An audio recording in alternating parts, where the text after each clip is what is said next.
18వ వచనం, ఆ తర్వాత 2వ అధ్యాయము 1వ వచనం చదువుకుందాం. ప్రకటన గ్రంథం, యోహాను భక్తుడు వ్రాసిన గ్రంథం, 1వ అధ్యాయము 18వ వచనం, ఆ తర్వాత 2వ అధ్యాయము 1వ వచనం. నేను మొదటి వాడను, కడపటి వాడను, జీవించువాడను. మృతుడనైతిని గాని ఇదిగో యుగయుగములు సజీవుడనై ఉన్నాను. మరియు మరణం యొక్కయు పాతాళ లోకం యొక్కయు తాళపు చెవులు నా స్వాధీనంలో ఉన్నవి. ఎఫెసులో ఉన్న సంఘపు దూతకు ఇలాగూ వ్రాయము: 7 నక్షత్రములు తన కుడి చేత పట్టుకుని 7 దీప స్తంభముల మధ్య సంచరించువాడు చెప్పు సంగతులేవనగా. దేవునికి మహిమ కలుగును గాక. క్రీస్తునందు ప్రియమైన దేవుని సంగమా, దేవుని ప్రజలారా, దేవుని మహా గొప్ప ఉన్నతమైన కృపను బట్టి దేవుడు మనలను ప్రేమించి కాపాడి కనికరించి ఆయన కృపలో భద్రపరిచి అనేకమైన మేళ్ళు ఆశీర్వాదాలు, ఆయన కాపుదల భద్రతను మాకు దయచేసి మనకు అనుగ్రహించి ప్రస్తుత నేటి కాల పరిస్థితుల్లో దేవుడు మనకు ఇస్తున్న ఆదరణ, ఆయన సన్నిధిని బట్టి సంఘపక్షంగా అబ్రహాం, ఇస్సాకు, యాకోబుల దేవుడు, సైన్యములకు అధిపతియగు యెహోవా కనికర సంపన్నుడు, పరిశుద్ధుడు, ఆత్మస్వరూపి, సత్యస్వరూపి, ప్రేమస్వరూపి, నీతి స్వరూపి, నమ్మదగిన వాడైన త్రియక దేవుని సంఘపక్షంగా స్తుతిస్తూ దేవుని చేత ఆకర్షింపబడి దేవుని వాక్యమును విశ్వసించి మారు మనసు, పాపక్షమాపణ పొంది గుర్తుగా బాప్తిస్త అనుభవంలో పాలు పొంది దేవుని యొక్క కుమారుడు మన రక్షకుడు యేసుక్రీస్తు యొక్క శరీర రక్తములకు గుర్తుగా ఉన్న ఈ సంస్కారములలో పరిశుద్ధ సంస్కారములో పాలు పొందుతూ ఆయన పరిశుద్ధ మందిరంలో త్రియక దేవుని ఆత్మతో సత్యముతో ఆరాధిస్తున్న ప్రియ దేవుని ప్రజలు, సంఘం, దేవుని బిడ్డలైన మీ అందరికీ తండ్రి, కుమార, పరిశుద్ధ ఆత్మ త్రియక దేవుని నామమున ఉదయకాల శుభములు, దీవెనలు మీకు అందిస్తూ ఉన్నాను. గడిచిన దినములంతా కూడా మనం ఈస్టర్ ఎక్స్పీరియన్స్ మనం చవి చూసాం. అంతకు పూర్వం ప్రభు యొక్క శ్రమలు, మరణం, ఆయన సమాధి అనుభవం, పునరుద్ధాన అనుభవాలన్నీ కూడా జ్ఞాపకం చేసుకున్నాం. మరి గడిచిన వారం ఫస్ట్ సర్వీస్లో మరి ప్రకటన గ్రంథంలో ప్రభు యొక్క శ్రమలు, మరణ, పునరుద్ధానం, ఒకవేళ మరణం ఆరోహణ వరకు సువార్తలు మనకు గుర్తు చేసిన ప్రకటన గ్రంథం ప్రభు పునరుద్ధానుడైన ప్రభుని యొక్క ప్రత్యక్షతను మనకు కంటిన్యూస్గా చూపిస్తూ ఉంది. కనుక ఆదికాండం మొదలుకొని ప్రకటన గ్రంథం వరకు యేసు ప్రభు యొక్క జననం కానీ, జీవితం కానీ, మరణం, పునరుద్ధానములు ఇవన్నీ కూడా ప్రవచనాత్మకంగా, లేఖనానుసారంగా, చారిత్ర ఆధారాల పూర్వకమైనటువంటి సంగతులని మనం విశ్వసిస్తూ ఉన్నాం, మనం నమ్ముతూ ఉన్నాం. కనుక ఆయన పునరుద్ధానం ప్రకటన గ్రంథం ఒకవేళ మనకు హిస్టారికల్గా సువార్తలు మనకు చూపించిన ప్రకటన గ్రంథంలో మనకు మరి కుమారు ప్రొఫెటికల్గా లివింగ్ ఫ్యాక్ట్ మనకు తెలియజేస్తుంది ప్రకటన గ్రంథం. సో ఆయన పునరుద్ధానుడయ్యాడు, ఫుల్ స్టాప్ కాదు. ప్రకటన గ్రంథం కంటిన్యూషన్ మనకు చూపిస్తుంది. అందుకే పద్మసు ద్వీపంలో పరవాసి అయినటువంటి, అరెస్ట్ చేయబడినటువంటి, బంధింపబడినటువంటి పరిశుద్ధుడు, అపోస్తులుడైన యోహాను భక్తునికి, జబదయి కుమారులలో ఒకడైన యోహానుకు యేసుక్రీస్తు అనుగ్రహించినటువంటి revolution. This is the revolution of, it's not a revolution of John, it is the revolution of Jesus revealed to apostle John. యేసుక్రీస్తు యొక్క ప్రత్యక్షత దర్శనాన్ని యోహానుకు బయలుపరిచాడు. అది so the book of revolution is revealed revolution to John, బయలుపరచబడినటువంటి ప్రత్యక్షత. కనుక ఈ ఉదయకాలం ఈ ప్రకటన గ్రంథాన్ని ఆధారం చేసుకుని చదవబడిన లేఖనాలు పునాదిగా పునరుద్ధానుడైన ప్రభువుని యొక్క ప్రత్యక్షతలు ప్రకటన గ్రంథంలో పునరుద్ధానుడైన ప్రభుని యొక్క ప్రత్యక్షతలు, the revolutions of the resurrected Lord in the book of revolution. యేసు ప్రభు 40 దినాలు అనేక రీతులుగా వారికి ప్రత్యక్షపరుచుకున్నాడు. ప్రకటన గ్రంథంలో దర్శనములో యోహానుకు బయలుపరుస్తున్నటువంటి ఆయన ప్రత్యక్షతలు. సో లాస్ట్ మండే ఫస్ట్ సర్వీస్లో ఆ ప్రత్యక్ష ఫలాలలో ఆయన అనుగ్రహించిన ప్రత్యక్షతలో వారి భయమును, అనగా ఇక్కడ బాగా గమనించాలి, ఒకటి యోహాను మాత్రం ఒకడే, ఒక యోహాను మాత్రం ఒకడే ఆ దర్శనాన్ని చూశాడు, భయపడ్డాడు, చచ్చిన వాళ్ళ వలె పడిపోయాడు. అందుకే ప్రభు అన్నాడు, ఆయన తన కుడి చేతిని నా మీద ఉంచి నాతో ఇట్లనెను, భయపడకుము, నేను మొదటి వాడను, కడపటి వాడను, జీవించువాడను, మృతుడనైతుని గాని ఇదిగో యుగయుగములు సజీవుడనై ఉన్నాను. మరియు మరణం యొక్కయు పాతాళ లోకం యొక్కయు తాళపు చెవులు నా స్వాధీనంలో ఉన్నవి. యేసు ప్రభు ఇస్తున్నటువంటి గొప్ప రెవల్యూషన్ అది. ఒక అన్కాన్షియస్ స్టేజ్లోకి వెళ్ళిపోయాడు, చనిపోయాడు అనుకున్నాడు యోహాను. ప్రభు తన కుడి చేతిని అతని మీద ఉంచి, భయపడకుము, లెమ్ము, నాకు ముందు ఎవరు లేరు, మధ్యలో ఎవరు లేరు, తర్వాత ఎవరు లేరు. యేసు ప్రభు whole and soul, alpha and omega. Greek ఆల్ఫాబెట్స్లో ఫస్ట్ అలెఫ్, లాస్ట్ ఒమేగా. నేను మొదటి వాడను, కడపటి వాడను. ఇంకోటి అంటున్నాడు, నేను జీవించు వాడను, నేనే. కాబట్టి ఆ ప్రత్యక్షతలో ప్రభు అతని భయాన్ని తీసివేసి అభయం ఇచ్చాడు. ఆ తర్వాత ఒక విధమైనటువంటి డౌట్, అపనమ్మకం, ఇది దర్శనమేనా, అపనమ్మకాన్ని తీసివేసి నమ్మకం కలగజేశాడు. ఆయనను చూడగానే కలవరాన్ని తీసివేసి కరుణను అనుగ్రహించాడు. పద్మాసు ద్వీపంలో దిగులుతో ఉన్నటువంటి యోహానుకు ప్రభు ఒక దీవెన అనుగ్రహించాడు.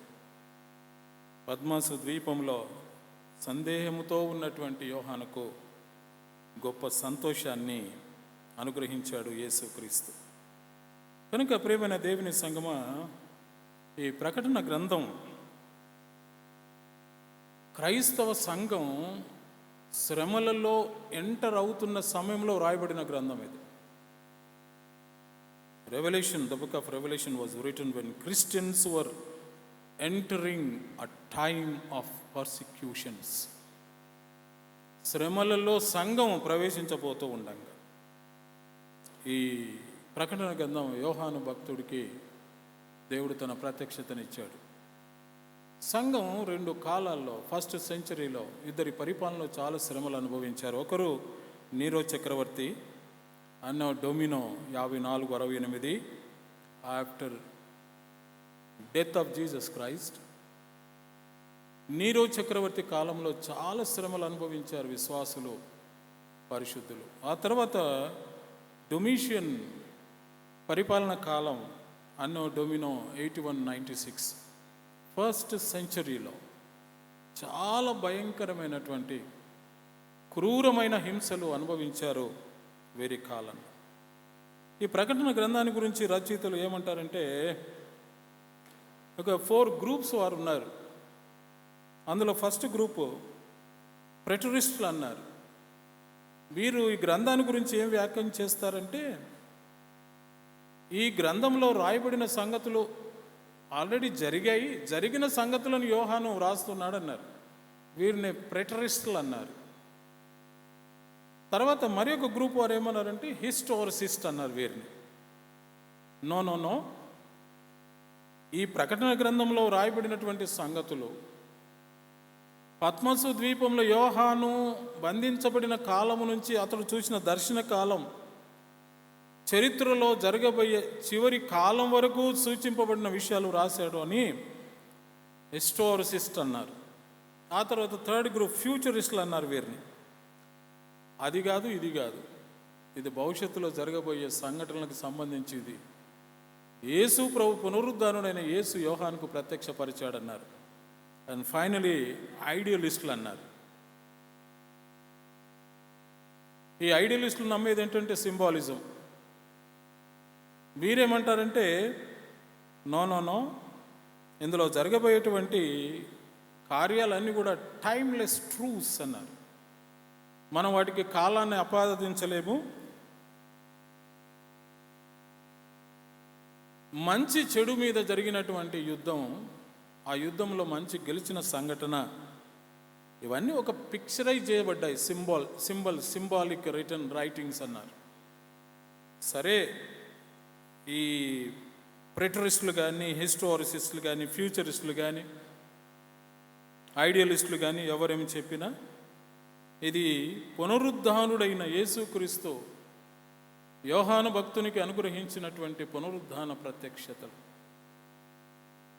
ఆ తర్వాత ఈ ప్రకటన గ్రంథంలో సుమారు 300 సింబల్స్ రాయబడ్డాయి, తెలియజేయబడ్డాయి. ఈ ప్రకటన గ్రంథంలో ఉన్నటువంటి ఒక బ్లెస్డ్ వర్డ్ ఏంటంటే బ్లెస్సెడ్నెస్. బ్లెస్సెడ్ అన్నటువంటి పదం చాలా స్ట్రాంగ్ పదం ఈ ప్రకటన గ్రంథంలో. 4 సువార్తల్లో యేసు ప్రభు picturized as a saviour, but in the book of revolution he is a reign Christ and he is a Lord. 4 సువార్తల్లో Christ was crucified on the cross, but in the book of Revelation he is a reigning Christ as a Lord. ప్రభువుగా పరిపాలించేటువంటి క్రీస్తుగా చిత్రీకరింపబడ్డాడు ఈ ప్రకటన గ్రంథంలో. ప్రియమైన దేవుని బిడ్డలారా, ఈ ప్రకటన గ్రంథంలో మరలా వండర్ఫుల్ థింగ్ ఏంటంటే, ఇంకా చివరి గ్రంథం కనుక ఇది it is a end of the history of the Bible అన్నట్టుగా అంటుంటారు. కానీ ఆది కాండంలో ఏదైతే ప్రారంభించబడిందో దాన్ని కంటిన్యూ చేసేది ఈ ప్రకటన గ్రంథం. కనుక పరిశుద్ధ గ్రంథం యేసు ప్రభు రాకడ పర్యంతం వరకు ఇందులో వ్రాయబడిన సంగతులు జరుగుతూనే ఉన్నాయి. ఆ తర్వాత ఈ ప్రకటన గ్రంథంలో ఉన్నటువంటి సంగతులన్నీ కూడా ప్రభువు పునరుద్ధానుడైన ప్రభువు ఇచ్చినటువంటి దర్శన సారాంశం. ఆ తర్వాత 3 భాగాలు చేశారు ఈ ప్రకటన గ్రంథాన్ని. ఉన్నటువంటి 22 అధ్యాయాలు. మొదటి అధ్యాయము ప్రస్తుతం నువ్వు చూచుచున్న సంగతులు. మొదటి అధ్యాయము 1వ వచనం నుండి 20వ వచనం వరకు. Second part the things which are, నువ్వు చూచినవి, ఆ తర్వాత జరుగుతున్నటువంటి సంగతులు. 3వ part the things which shall be, జరగబోయే సంగతులు. సెకండ్ పార్ట్ 2వ అధ్యాయం 1వ వచనం నుండి 22వ అధ్యాయం వరకు. 3వ భాగం జరగబోయే సంగతులు 4వ అధ్యాయం 1వ వచనం నుండి 22వ అధ్యాయం 21వ వచనం వరకు.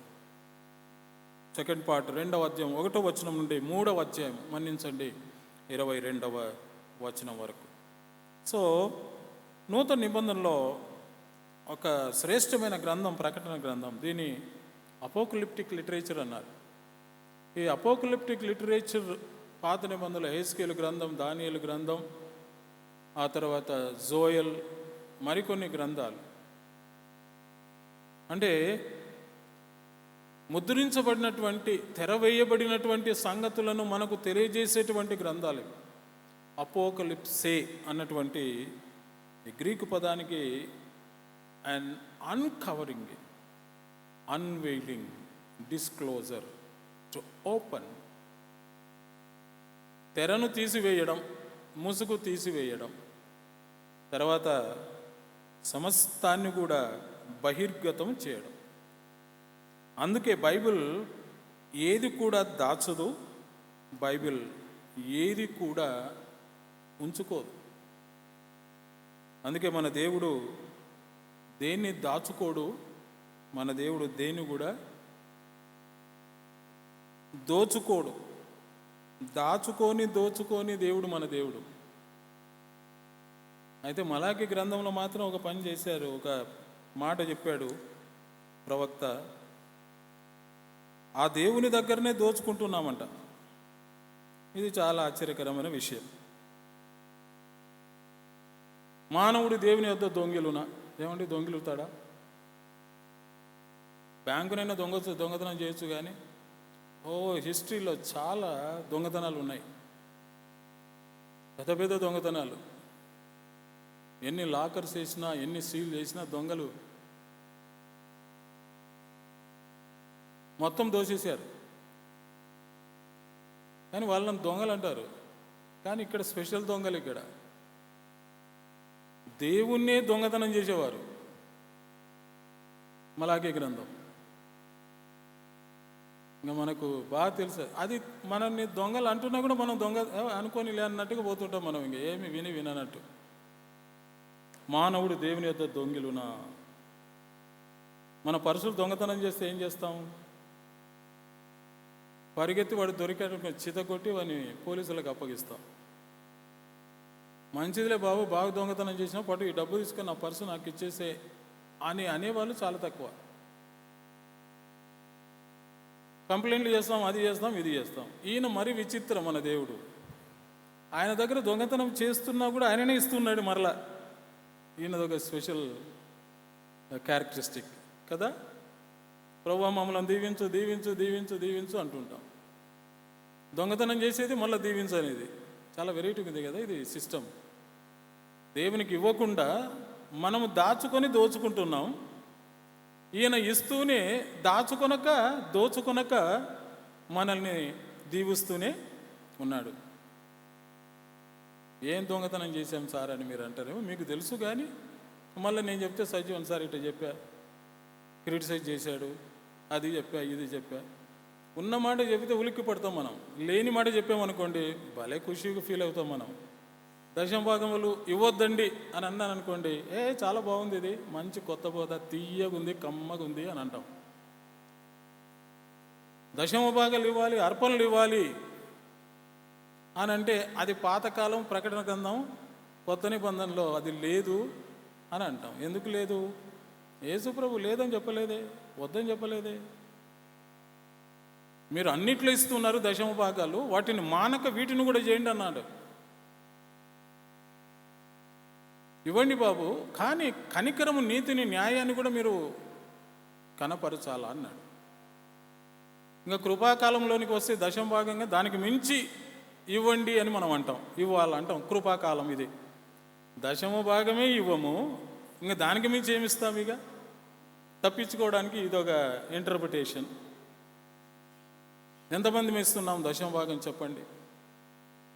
నేను ఎందుకు ఈ మాట చెబుతున్నానంటే, ప్రకటన గ్రంథంలో ఆయన ఏది దాచుకోక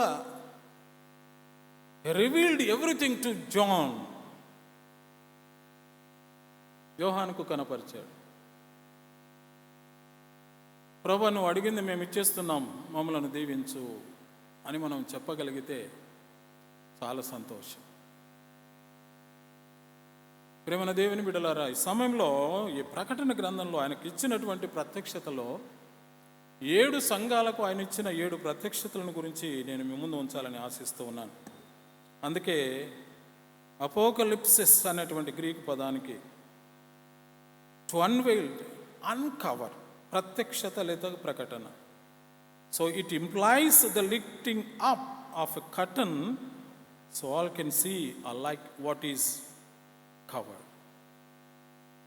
ఏదైతే మూయబడిందో, తెరవేయబడిందో, అందరూ చూచేటట్టుగా, అందరూ తెలుసుకునేటట్టుగా తెర తీయబడిన గ్రంథం ప్రకటన గ్రంథం. సో అపోస్తలుడు జాన్ వ్రాసాడు క్రీస్తు శకం 96వ సంవత్సరంలో పద్మాస్. ఇది ఒక వాల్కానిక్ ఏరియా అన్నారు. అంత మాత్రం కాకుండా ట్రీలెస్ ప్లేస్ అన్నారు. చెట్లు కానీ చేమలు కానీ ఏవి ఉండవంట. So that is just like a rocky place, ఒక కేవ్ లాగా. అందులో బంధించబడ్డాడు అపోస్తలుడైన యోహాన్. సుమారు 30 మైళ్ళు సౌత్ వెస్ట్ ఆఫ్ సామోస్. ఆ తర్వాత రోమా ప్రభుత్వం వారు క్రిమినల్స్ను ఎగ్జైల్ చేసేటువంటి ఒక ప్లేస్ ఈ పద్మోస్ ప్రదేశం. ఏంటి ప్రకటన గ్రంథం యొక్క ప్రాముఖ్యమైన ఉద్దేశం అనంటే, ప్రభువైన యేసుక్రీస్తు యొక్క మహోన్నత మహిమను విశ్వాసకి కనపరిచి ఆదరించటం ఈ గ్రంథం యొక్క మంచి ఉద్దేశం. ఈ గ్రంథంలో ఉన్న మరి యొక్క ప్రాముఖ్యమైన విషయం ఏంటంటే, 7 అన్న సంఖ్య చాలా పర్యాలు రాయబడింది. 7 సంఘాలు, 7 ముద్రలు, 7 బూరలు, 7 సూచనలు, 7 తెగుళ్ళు, 7 పాత్రలు, 7 నూతన విషయాలు. ఇవన్నీ కూడా నేను త్వరగా చదువుతాను. ప్రకటన గ్రంథంలో యేసు ప్రభుకు పెట్టబడినటువంటి పేర్లు 1వ అధ్యాయం నుండి 22వ అధ్యాయం వరకు. ఆయన నమ్మకమైన సాక్షి, భూపతులకు అధిపతి, ఆది సంభూతుడు ఆయన. 2 అల్ఫా ఒమేగా, 1వ అధ్యాయం 8వ వచనం. మొట్టమొదటిది 1వ అధ్యాయం 5వ వచనం, 2వ అధ్యాయం 1వ అధ్యాయం 8వ వచనం. 3వ పేరు 1వ అధ్యాయం 13వ వచనం, మనుష్య కుమారుని పోలినవాడు. 1వ అధ్యాయం 18వ వచనం, జీవించువాడు, మొదటివాడు, కడపటివాడు. 2వ అధ్యాయం 1వ వచనం, 7 నక్షత్రములు పట్టుకొని సంచరించువాడు. 2వ అధ్యాయం 8వ వచనం, మృతుడై మరల బ్రతికినవాడు. 2వ అధ్యాయం 13వ వచనం, వాడి అయిన 2 అంచులు గల ఖడ్గము గలవాడు. 2వ అధ్యాయం 18వ వచనం, అగ్ని జ్వాలల వంటి కన్నులను, అపరంజిని పోలిన పాదములు కలిగిన దేవుని కుమారుడు. 2వ అధ్యాయం 28వ వచనం, వేకువ చుక్క. 3వ అధ్యాయం 1వ వచనం, దేవుని 7 ఆత్మలు గలవాడు. 3వ అధ్యాయం 7వ వచనం, దావీదు తాళపు చెవులు గలవాడు. 3వ అధ్యాయం 14వ వచనం, ఆమెన్, నమ్మకమైన సత్య సాక్షి. 5వ అధ్యాయం 5వ వచనం, యూదా గోత్రపు సింహం. 5వ అధ్యాయం 5వ వచనం, దావీదుకు చిగురు. 5వ అధ్యాయం 6వ వచనం, గొర్రెపిల్ల. 5వ అధ్యాయం 13వ వచనం, సింహాసనాసీనుడైన వాడు. 12వ అధ్యాయం 10వ వచనం, దేవుని క్రీస్తు. 12వ అధ్యాయం 13వ వచనం, మగ శిశువు, ద మ్యాన్ చైల్డ్. 17వ అధ్యాయం 14వ వచనం, రాజులకు రాజు, ప్రభువులకు ప్రభు. 19వ అధ్యాయం 11వ వచనం, నమ్మకమైన సత్యవంతుడు. 22వ అధ్యాయం 13వ వచనం, ఆదియు అంతమునై ఉన్నవాడు. 22వ అధ్యాయం 16వ వచనం, యేసు క్రీస్తు అను నేను. 22వ అధ్యాయం 16వ వచనం, ప్రకాశమానమైన వేకువ చుక్క. 22వ అధ్యాయము 16వ వచనం, దావీదు వేదు చిగురును సంతానమును అయి ఉన్నవాడు. సుమారు 24, 25 పేర్లు యేసు ప్రభు కలిగి ఉన్నాడు ఈ ప్రకటన గ్రంథంలో. సో ఈ సమయంలో మరి 7 సంఘాలను గురించి వ్రాయబడ్డాయి. యేసు ప్రభు 7 సంఘాలకు ఆయన ఇచ్చినటువంటి ప్రత్యక్షత కావచ్చు, మెసేజ్ కావచ్చు, లేదా ఏవైనా హెచ్చరికలు కావచ్చు. ఏవి ఆ 7 సంఘాలు చూడండి. 2వ అధ్యాయం 1వ వచనం, ఎఫెసు సంఘం. 2వ అధ్యాయం 8వ వచనం, స్ముర్నా సంఘం. 2వ అధ్యాయం 18వ వచనం, తుయతైర సంఘం. 3వ అధ్యాయం 1వ వచనం, సార్దీసు సంఘం. 3వ అధ్యాయం 7వ వచనం, ఫిలడెల్ఫియా సంఘం. 3వ అధ్యాయము 14వ వచనం, లవోదికయ సంఘం.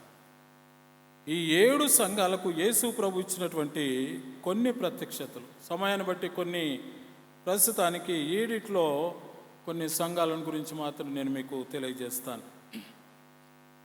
మొట్టమొదటి సంఘం ఎఫెసు సంఘం. బాగా గమనించాలి, ఈ 7 సంఘాలు కూడా నేటి ఆధునిక యుగములో ఉన్న సంఘాలకు, సార్వత్రిక సంఘానికి సూచనగా ప్రభువు ఈ సంఘాలను గురించి వ్రాస్తూ ఉన్నాడు. ద గ్లోరియస్ థింగ్స్ ఏంటంటే, ఈ 7 సంఘాలు కూడా ఆసియాకు సంబంధించిన సంఘాలు. ఉన్నటువంటి ఖండాలలో మరి ఆసియా ఖండానికి ప్రభు ఇచ్చినటువంటి ప్రాధాన్యత, ఆసియా ఖండాన్ని ఎక్కువ ప్యూరిఫై చేయాలని చూస్తున్నాడు యేసు ప్రభు. ఆసియా ఖండంలో ఉన్నటువంటి సంఘాలు అంత మాత్రం కాకుండా మిగతా ఖండాల్లో ఉన్నటువంటి సంఘాలను కూడా ప్రభు హెచ్చరిస్తూ ఉన్నాడు. మొట్టమొదటి సంఘం కనుక నేను మరలా చెబుతున్నాను, 7 సంఘాలు సంపూర్ణమైన పవిత్రమైన ఆయన రక్తము చేత కడగబడి కొనబడి శుద్ధి చేయబడిన సార్వత్రిక సంఘానికి సూచనగా 7 సంఘాలు ఉన్నాయి. అందులో మొదటి సంఘం ఎఫెసు సంఘం. ఎఫెసు అనే పేరుకు అర్థం సంపూర్ణమైన, ఉద్దేశము గలది లేదా డిజైరబుల్, కోరదగినది. ఈ సంఘము, ఈ పరిస్థితులన్నీ కూడా క్రీస్తు శకం 70వ సంవత్సరం నుండి 170 వరకు రాయబడినటువంటి ఆ కాలం, మధ్య కాలంలో జరిగిన సంఘటనలను ప్రభు జరగబోయేటువంటి ఆ సంఘటనలన్నీ కూడా గుర్తు చేశాడు.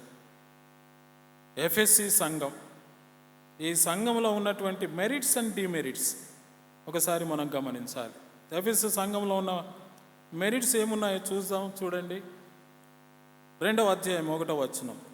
ఎఫెసీలో ఉన్న సంఘపు దూతకు ఇలాగు వ్రాయుము, 7 నక్షత్రములు తన కుడి చేత పట్టుకొని 7 దీపస్తంభముల మధ్య సంచరించువాడు చెప్పు సంగతులేవనగా, నీ క్రియలు, నీ కష్టము, నీ సహనము నేను ఎరుగుదును. మంచి సంఘమే. నీవు దుష్టులను సహింపలేవనియు, అపోస్తలులు కాకయే తాము అపోస్తలులమని చెప్పుకొని వారిని పరీక్షించి వారు అబద్ధికులను నీవు కనుగొంటివనియు. Very good research. నీవు సహనము కలిగిన నామము నిమిత్తము భారం భరించి అలయలేదనియు నేను ఎరుగుదును. Very good spiritual standard and stamina, steadfastness. అయినను మళ్ళా that small bit shows little bit of poison in the church at Ephesus.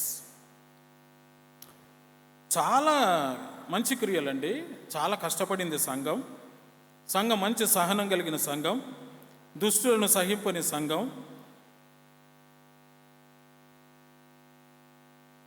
అపోస్తులు కాకయ్య తాము అపోస్తులమని డిక్లేర్ చేసుకుంటున్నటువంటి వారు. నేను ఈ మాట, దీనికి లింక్ ఒకటి కనుక పెట్టానంటే చాలా ప్రాబ్లం అయిపోద్ది. చెప్పండి నేను ఇక ఎందుకులేండి. అపోస్తులు కాకుండా కొంతమంది అపోస్తులు ఆ టైటిల్ పెట్టుకొని వస్తున్నారు సంఘంలోనికి. నో మేము వీ డోంట్ యాక్సెప్ట్ యువర్ అపోజల్షిప్ అని పంపించేశారు.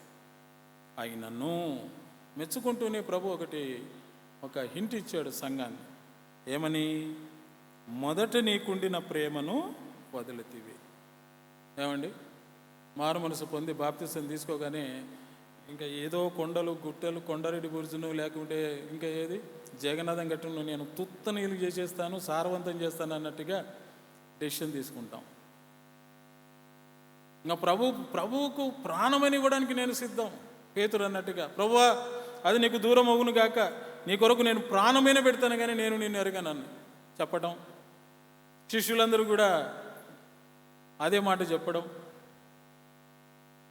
ప్రారంభంలో యేసుక్రీస్తును ప్రేమిస్తూ ప్రేమిస్తూ ప్రేమిస్తూ ప్రేమిస్తూ ప్రేమ సన్నబడడం.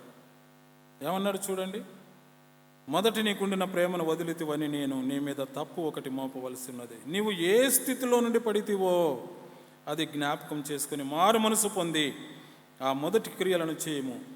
అట్లు చేసి నువ్వు మారు మనసు పొందితేనే సరి, లేని ఎడల నేను నీ యొద్దకు వచ్చి నీ దీపస్తంభమును దాని మీద నుండి తీసివేదును. అయితే ఈ ఒకటి నీలో ఉన్నది, నికోలాయితుల క్రియలు నువ్వు ఉద్దేశించుచున్నావు, నేను కూడా వీటిని ద్వేషించుచున్నాను.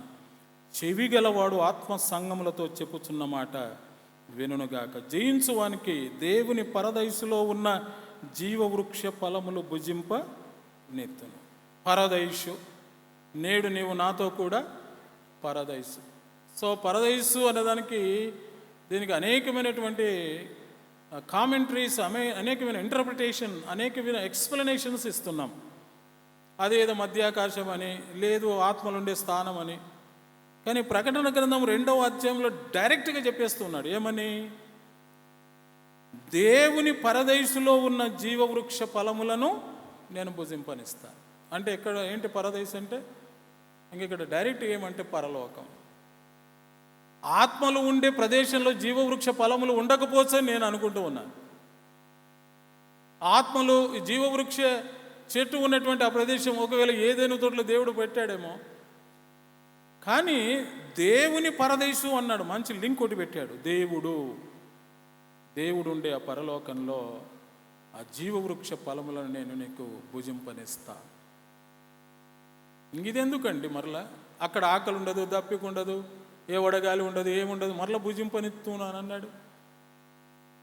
అలంకారయుక్తంగా దేవుడు నీకు ఇవ్వవలసినటువంటి సమృద్ధి అయిన జీవాన్ని ఆయన నీకు అనుగ్రహిస్తాడు. సో ఒకటి వార్నింగ్, రెండవది ప్రిపరేషన్, మూడవది ప్రామిస్. సంఘములో ఉన్న మేలు మంచిని గురించి మెచ్చుకుంటూ ఉన్నాడు. 70వ సంవత్సరం నుండి 170 వరకు ఎఫెసు సంఘంలో ఉన్న పరిస్థితులు ఇవి. ప్రభు సంఘాన్ని చూచాడు, సంఘంలో ఉన్నటువంటి పరిస్థితులన్నిటిని మెచ్చుకున్నాడు, మంచిది. ఆ తర్వాత అంటూ ఉన్నాడు, నీవు నా మీద ఉండిన మొదటి ప్రేమ నువ్వు కోల్పోయావు ఎఫెస్సి అని అన్నాడు. ఎఫెసులో ఉన్న విశ్వాసులారా, ఎఫెసులో ఉన్న సంఘమా, యోహాను ఎఫెసు సంఘానికి వార్న్ చేయి. Reveal this the message which is disclosed or to unveil the revolution which is given to the church at Ephesus. ఆ సంఘానికి తెలియజేయి నువ్వు ఈ మాట. నీ కష్టం, నీ సహనం, నువ్వు పడ్డటువంటి బాధలని నేను చూశాను, మంచిదే. నువ్వు అబద్ధికులను రానివ్వట్లేదు, మంచిదే. నికులాయితులను కూడా నువ్వు రానివ్వట్లేదు, మంచిదే. అయినను వీటన్నిటికీ మించింది ఏంటంటే, నా మీద నీకున్న మొదటి ప్రేమను విడిచిపెట్టావు. ఆ ప్రేమను గుర్తు చేశాడు సంఘానికి దేవుడు. ఏ ప్రేమ? అబ్రహామా, నీకున్న ఒకగానొక కుమారుణ్ణి. దేవుని యొక్క ఉద్దేశం ఏంటి? మొదట నీవు సంతానం లేనప్పుడు నన్ను ఎంతగా ప్రేమించావో, మొదట నీకు కుమారులు కానీ ఎవరు లేనప్పుడు నన్ను ఎంతగా ప్రేమించావో, నా మాటకు నువ్వు ఎంతగా విధేయత చూపావో, నేను చెప్పమన్న ప్రదేశానికి నువ్వు ఎలా వెళ్ళిపోయావు, రమ్మన్నప్పుడు ఎలా వచ్చావో, వెళ్ళిపోమన్నప్పుడు ఎలా వెళ్ళావో, ఇదిగో నా మీద నీకుండినటువంటి ఆ కన్సర్న్, ఆ లవ్, అది వెళ్ళిపోయింది. దేవుడు దాన్ని భరించలేకపోయాడు. ఇస్సాకును కంటే తనను ప్రేమించడం లేదనేది కాదు దేవుడు అక్కడ. రిమెంబర్, నన్ను ప్రేమిస్తూ ఉన్నాడు, కానీ ఇస్సాకును ఎక్కువగా ప్రేమిస్తున్నాడు అనేది కాదు దేవుడు అక్కడ. అసలు టోటల్గా దేవుణ్ణే మర్చిపోయాడు. మనం చేసే పనులు కూడా అదే కదా. ఏమి లేనప్పుడు దేవుణ్ణి ఎంత ప్రార్థిస్తామో, ఎన్ని ఉపవాసాలు చేస్తామో, ఎంతగా గోజాడతామో, అన్నీ వచ్చిన తర్వాత దేవుని పక్కకు పెట్టేస్తాం. ఏమి లేనప్పుడు దేవునితో ఎంత ప్రాకులాడతామో, అన్నీ కలిగిన తర్వాత నువ్వెంత అంటావు దేవుణ్ణి? Who are you? మహారాష్ట్రలో నాగపూర్లో నేను ఒక బైబిల్ ట్రైనింగ్లో 3 months అక్కడ ఉన్నప్పుడు, when I was in Hubli, I had been over there for 3 months. German scholar మాకు టీచ్ చేసేవాడు. ఆయన చెప్పిన మాట ఏంటంటే, మా ఇంగ్లాండ్ దేశంలో దేవుని మీద భక్తి లేదు, భయం లేదు, విశ్వాసం లేదన్నాడు. వై అన్నాం అంటే ఆయన అన్నాడు, we don't want God, we don't need అన్నాడు. ఏమండి అని అంటే, మాకు అన్నీ ఉన్నాయి, ఆస్తి ఉంది, ఐశ్వర్యం ఉంది, ఇల్లు ఉన్నాయి, పొలాలు ఉన్నాయి, కావాల్సినంత కూడా లగ్జూరియస్ థింగ్స్ ఉన్నాయి. ఇంకెందుకు దేవుడు? లేనప్పుడు దేవుడు అసలు ప్రపంచాన్ని విశ్వాసములోనికి, దేవుని వాక్యములోనికి నడిపించి నింపిన దేశం అది. చాలా బాధాకరమైన విషయం. ఇప్పుడు యూరోపియన్ కంట్రీస్లో కానీ, అమెరికాలో కానీ, మిగతా వెస్ట్రన్ కంట్రీస్లో చర్చెస్ అన్నీ కూడా మూతపడిపోతున్నాయి. బార్స్గా చేస్తున్నారు. కొంతమంది టెంపుల్స్కి అమ్మేస్తున్నారు. కొంతమంది ఏదో షాపింగ్ మాల్స్గా చేసేస్తున్నారు. No believers, no church goers లేరు, విశ్వాసులు లేరు. ఇష్టం వచ్చినట్టు జీవిస్తూ ఉన్నారు. దేవుని మీద ప్రేమ లేదు. ఎఫెసు సంఘానికి వార్న్ చేస్తున్నాడు పునరుద్ధానుడైన యేసుక్రీస్తు ప్రకటన యోహాను ద్వారా. యోహాను ఎఫెసుతో ఈ మాట చెప్పు, నా మీద నీకుండిన మొదటి ప్రేమ. మనము ఆయన్ను ప్రేమించితమని కాదు, ఆయన మనల్ని మొదట ప్రేమించి మన కొరకు తన ప్రాణం పెట్టాడు. ప్రాణం పెట్టిన ప్రభును ప్రేమించమంటున్నాడు ఆయన. నీ కొరకు నేను ప్రేమించి నేను నా ప్రాణం పెట్టాను.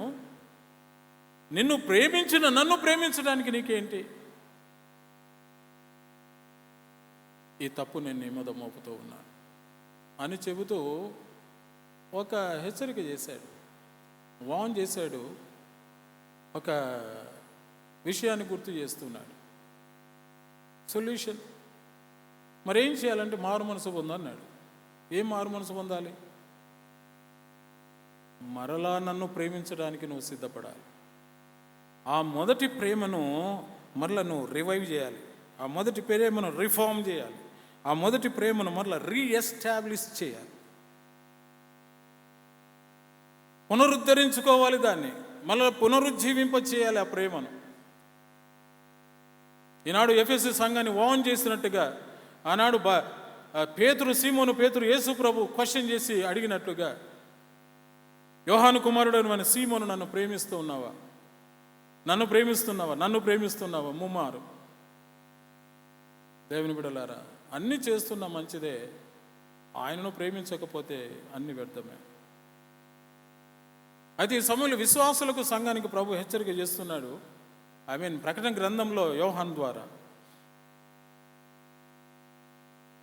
మొదట నీకుండిన ప్రేమను నువ్వు మరలా పునఃస్థాపించాలి.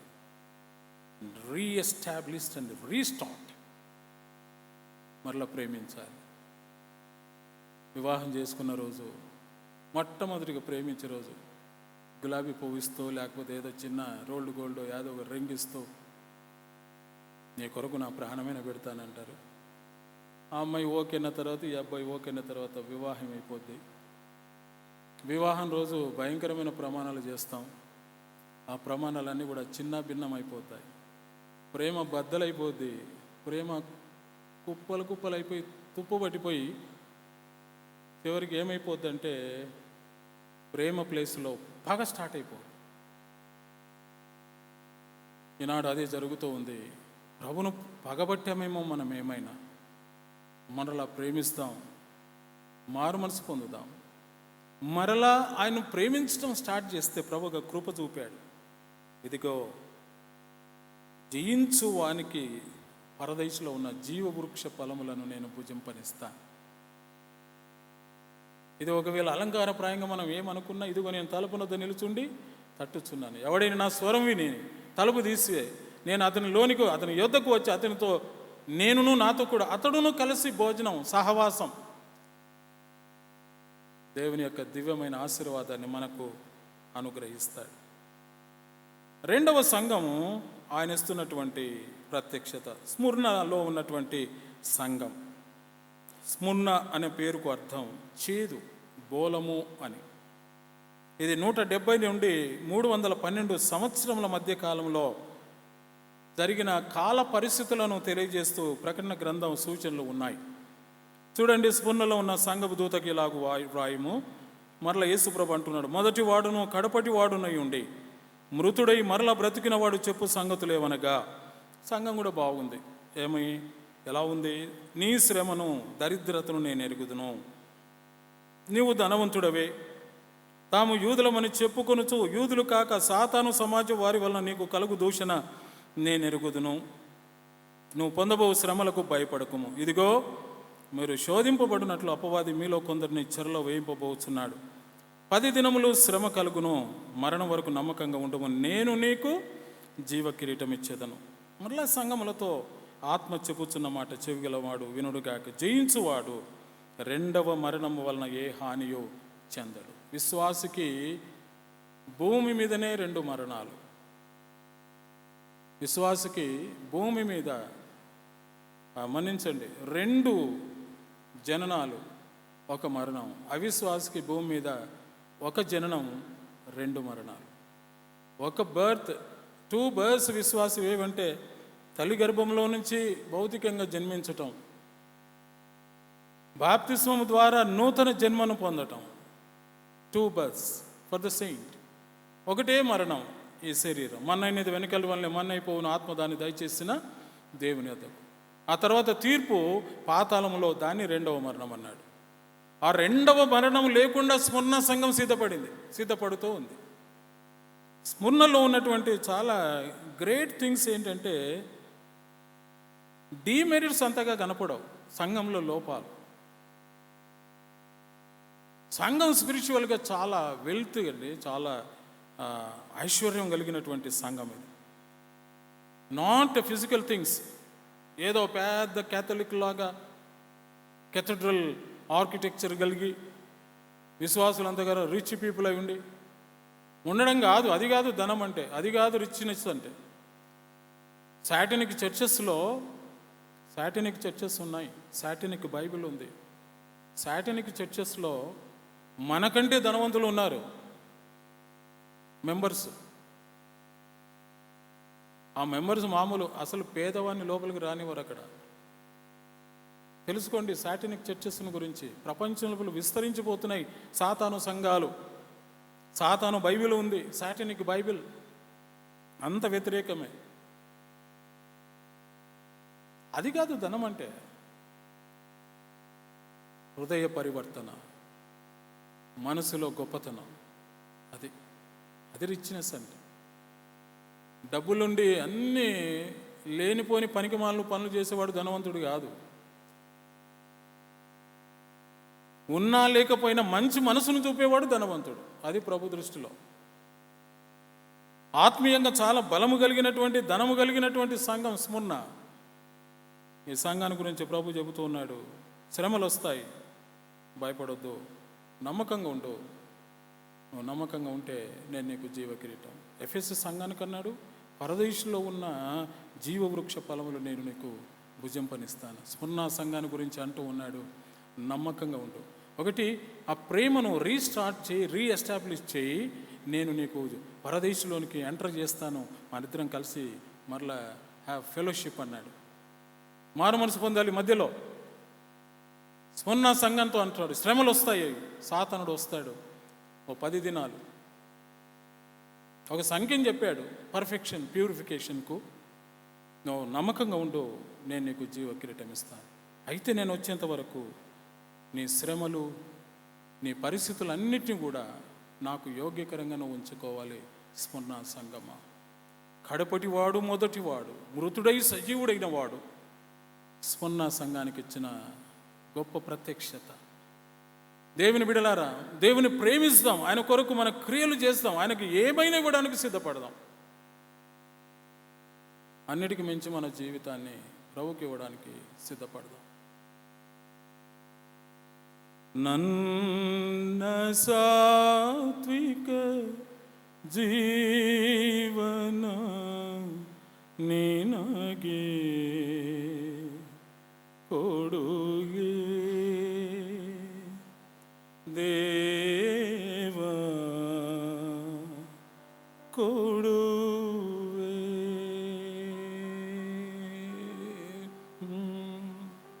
కన్నడ సాంగ్ ఇది.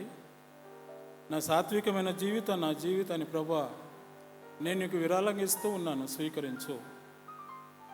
నేను ఇచ్చిన, నేను చేసిన ఏదైనా కూడా నీ ప్రేమకు సమానము కాదు.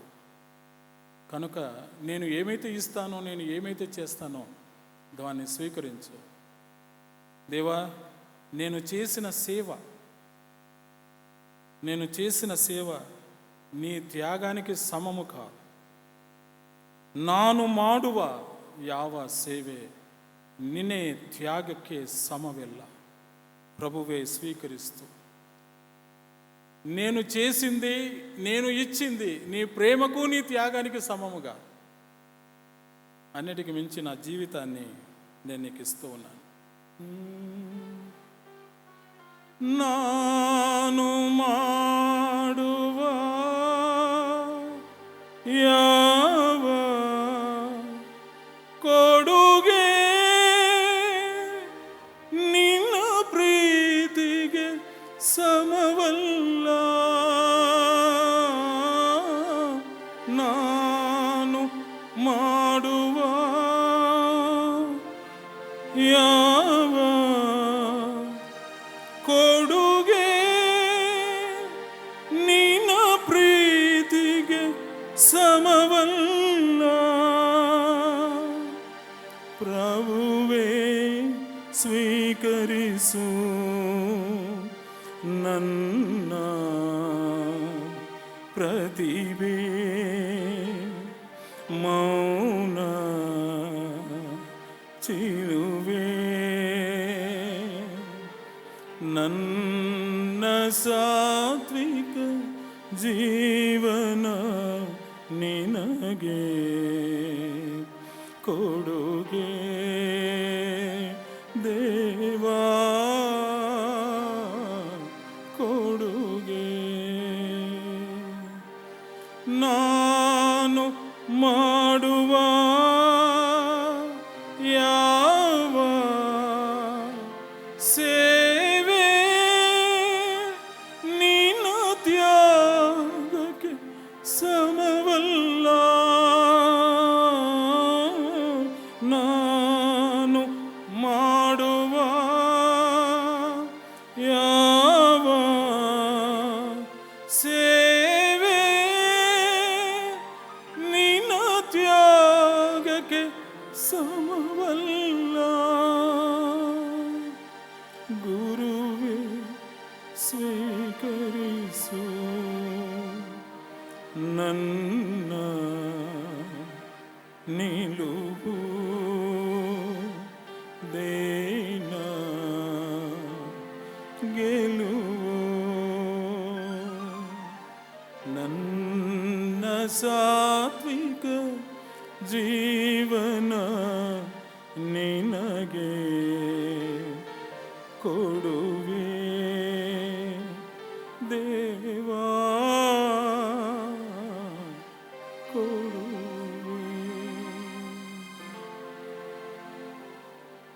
ఇదిగో నేను మృతుడనైతిని గాని యుగ యుగములు సజీవుడను.